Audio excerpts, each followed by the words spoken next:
In Minnesota, money that was supposed to feed hungry children was allegedly used to buy luxury cars and real estate.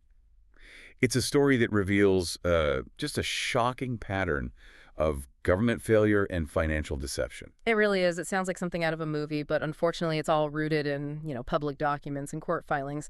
Today we're doing a necessary deep dive into this stack of sources you shared. Yeah. And our focus really is this cascade of pretty significant fraud cases and, frankly, catastrophic administrative oversight issues that have been rocking Minnesota. That's the mission, exactly. We have to go beyond just the headlines here.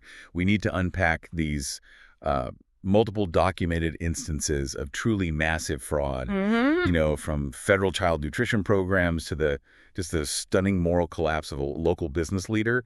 And we have to place it all in the context to state governance. This isn't just a few bad apples. No, it's not. And what's so jarring, and I think, frankly, insulting, is the contrast, right? We're talking about funds that are meant for the most vulnerable people, feeding hungry kids, being almost immediately diverted into this brazen, lavish personal spending. So the core question we have to ask is, how?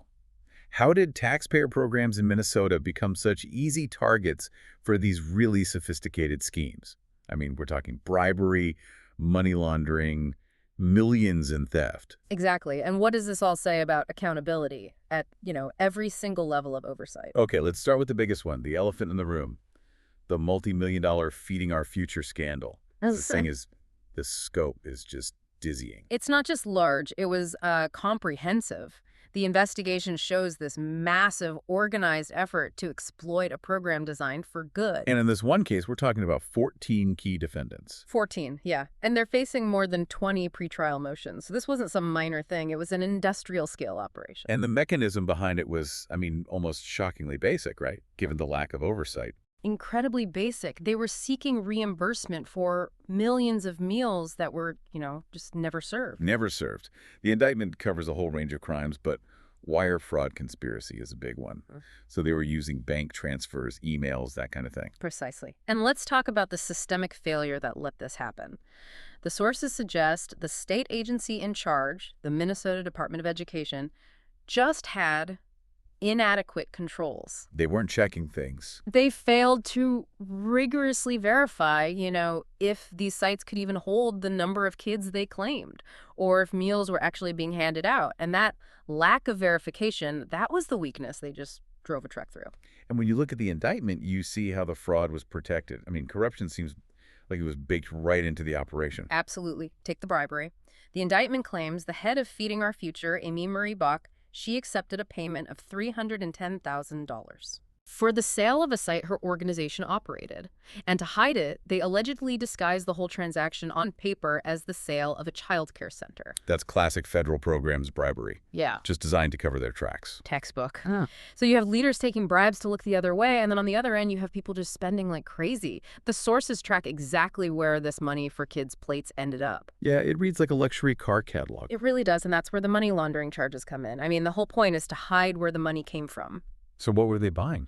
Well, one of the owners, Ahmed Abdullah Higeti, allegedly used these funds to buy a 2021 Cadillac Escalade, a 2020 Dodge Charger Hellcat. A Hellcat? A Hellcat.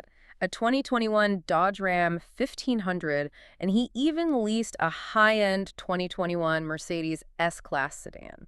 That is a staggering amount of money for cars, all paid for by funds meant for poverty relief. What does that kind of spending, that confidence tell you? It suggests they had, absolute hubris. They thought they'd never get caught. They weren't hiding cash under a mattress. They were converting it into these big, shiny, high-value assets. Cars and also real estate, right? Yes, real estate too. The owners of the Safari restaurant, they were also implicated. They allegedly created a shell company, African Village LLC, and each transferred more than $800,000 into it. And then use that to buy a building. Exactly. They pooled the money to purchase a $2.4 million commercial building. The sources say it outright. These LLCs were created to conceal, hide, and launder the proceeds. So you're taking federal money for meals and using it to structure multi-million-dollar real estate deals. It just shows they saw these federal programs as, deep, easily exploitable pockets, highly sophisticated, and all enabled by oversight that was just clearly too weak. The systemic failure is just profound. But it's not limited to government agencies, is it? We have to shift from that massive federal scale to something more personal, the case of Jonathan Weinhagen, CEO of the Minneapolis Regional Chamber of Commerce. A failure of trust until he pleaded guilty to federal mail fraud. This case it's uniquely disturbing because it really hits at the heart of community trust. I mean, Weinhagen was a known, respected figure. And the worst part isn't just that he stole, it's where the money came from. $30,000 in reward money. Reward money pooled by the community. And it was for information leading to the arrest of shooters who had injured or killed 3 children, money for justice for child victims. Exactly. So when the reward went unclaimed, instead of making sure it went back to donors or its intended purpose, he allegedly just took it under false pretenses, claiming it would go to North Minneapolis initiatives. It's a direct betrayal. And the way he covered his tracks, it's almost theatrical. It defies belief. He used an alias, James Sullivan, set up fake consultancies to move the money. But the lengths he went to stop people from asking about this consultant, it's chilling. What did he do? The source alleges he created a fake obituary for James Sullivan on legacy.com. You're kidding. Claiming the consultant had died of pancreatic cancer. I mean, just think about that for a second. Creating a fake death notice to cover up stealing reward money for child victims. That one detail is just horrifying. What does an act like that, faking a death, tell you about the person involved? It reveals someone who felt backed into a corner, but also had this just cold calculation to exploit the solemnity of death to keep his lie going. And the stolen money, it went to first-class plane trips to Hawaii and other personal expenses. And the ripples go way beyond the stolen money, don't they? His actions hurt the Chamber of Commerce, tarnished its name. And, crucially, cost several innocent people their jobs. It just shows that financial fraud isn't abstract. It shatters organizations and ruins livelihoods. So when you put the Weinhagen case next to the massive Feeding Our Future scheme, you have to zoom out and look at the bigger picture. The financial oversight challenges in Minnesota under Governor Tim Walz. Right. Is this just a series of isolated events, or is it, symptomatic of a larger systemic problem? And right away, when you look at the backdrop, you see a shadow cast over other massive state systems, especially social services. That's right. A whole separate fraud scandal related to social services has swamped the system during Walz's time. Early on, the state's top prosecutor cited a staggering figure. What was it? That at least $9 billion with a B billed across 14 Medicaid services in Minnesota may be fraudulent. $9 billion. That's an immense number, even if it was later disputed. What would lead a prosecutor to even cite a figure that large? Well, the sheer scale of the billing was the initial flag. But we have to be impartial and note that state officials and Governor Walz did later publicly question and reject that number. Right. They said they lacked evidence to support it. It became a huge political issue. But the fact that allegations of that scale could even surface, it happened during a period of just historic policy expansion under the DFL. And you look at what was being implemented then, you see massive programs running at the same time. A $2.2 billion increase in K-12 spending. Universal free school meals. Major new mandates, too. A ban on non-compete agreements, paid sick leave. It's a crucial environment. When you have large taxpayer-funded programs expanding that fast, the risk for fraud just goes up exponentially. It puts the systems built to protect the money under immense pressure. Systems that were already proven to be weak by the Feeding Our Future case. And it focuses scrutiny not just on the programs, but on the governor's record as a whole. And our sources show that scrutiny has also touched on his personal record. For instance, Republicans, people like J.D. Vance, criticized the timing of his retirement from the National Guard back in 2005. Right. He retired to run for Congress about 10 months before his unit mobilized for Iraq. Now, whether those claims have merit or not, the fact is, when public trust is eroded by financial scandals, everything gets put under a microscope. Okay, let's transition from administrative failure to a different kind of governance conflict. We have to talk about immigration enforcement, which is a really charged topic in Minnesota right now. This is where local progressive policy really smacks up against federal enforcement. Federal authorities are reportedly preparing an immigration enforcement operation that specifically targets Minnesota's Somali community. Which is the largest in the country. The largest, yeah. Reports indicated as many as 100 federal agents could be deployed to the Twin Cities for this. And when something like that is on the horizon, the local political reaction is, I imagine, immediate. It was a firm, unified front.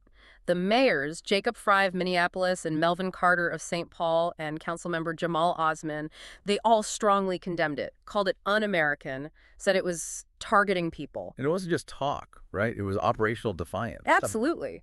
Police Chief Brian O'Hara stated very clearly that the Minneapolis police will not collaborate with federal immigration enforcement. They will not ask people about their immigration status. That puts the MPD directly at odds with the feds. It does. And they moved quickly to mobilize the community.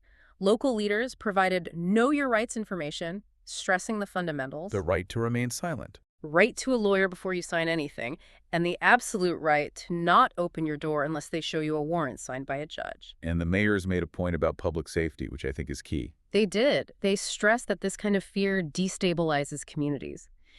If a huge part of the population, over 80,000 Somali residents, are afraid of law enforcement, they won't call the police when they need help. So it creates this massive conflict and uncertainty. A very sharp, ongoing conflict. This whole deep dive has really exposed some profound vulnerabilities in Minnesota's governance. I mean, we've seen massive organized theft from a kids' nutrition program. Funding luxury cars and real estate.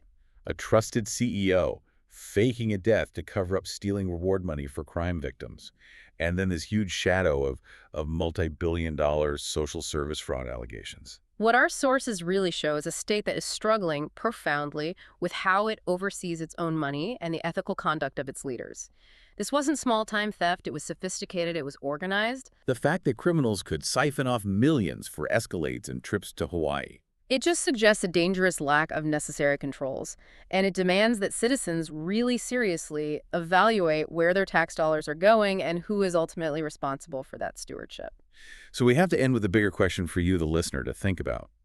Given these documented cases of fraud, of money for the most vulnerable being diverted, what system changes are needed beyond just prosecuting the criminals? If the system itself is just seen as a deep pocket to exploit, does the fault lie with the administrators who set up the process or the politicians who prioritize rapid expansion over robust anti-fraud controls?